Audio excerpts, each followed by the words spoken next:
எப்படி டைம் எடுத்துக்கிறாங்க அப்படின்னு சொன்னா, அசோக்குமார் நீ எப்படி 2 வருஷம் உள்ள வச்சிருந்தீங்க?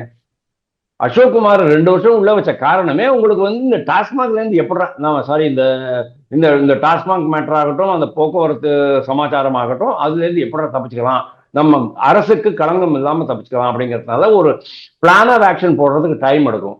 அதே மாதிரி இந்த விஷயத்துல இவங்களை எல்லாருமே காப்பாற்றணும். தலைமை செயலகத்தை சாரை காப்பாற்றணும், டெல்லியில இருக்கிற சார் காப்பாற்றணும், ஏன் நிகிதாவை ஏன் நீங்க காப்பாற்றணும் அப்படிங்கிற ஒரு கண்டிஷன் இருக்கும்போது அதுக்கு ஏற்ற மாதிரி நீங்க காய் நவுத்தணும்னு சொன்னோம்னா அதுக்கு வியூகம் வளர்க்கணும். அந்த வியூகத்துக்கு டைம் தேவைப்படும். அந்த டயத்துக்காக தான் நீங்க இப்ப சடன்லி இவங்க தலைமறைவாயிருக்காங்க. நான் நம்பல. வேணும்னே அவங்களை யாரோ மறைச்சு வச்சிருக்காங்க அப்படிதான் நான் நம்புறேன். கூடிய விரைவில் அவங்களுக்கு அரெஸ்ட் பண்ணி உண்மையை வெளியில வர வச்சு சொன்னா இந்த அரசுக்கு நல்லது. இல்லைன்னா இந்த மேட்டர்னால எப்படி 2020 நவம்பர் மாசம் சாத்தான்குளம் சமாச்சாரத்துல 2021 ஏடிஎம்கே ஆட்சியை இழந்ததோ அதே மாதிரி 2025 ஜூன்ல நடந்த இந்த விஷயத்தினால 2026 திமுக ஆட்சியை இழக்கும்.